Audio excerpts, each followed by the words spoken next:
最近大家不是很疯世足吗？然后我是第一次看世足。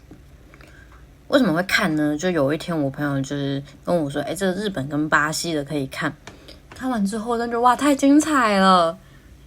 但我就发现一件事情哦，自从我开始分享世足、发现动什么之类的，就几乎大家都会说：“哦，你有赌哦，哦，你下多少？”不是，就是你们懂，就是你觉得这个球赛很好看，哇，好酷哦！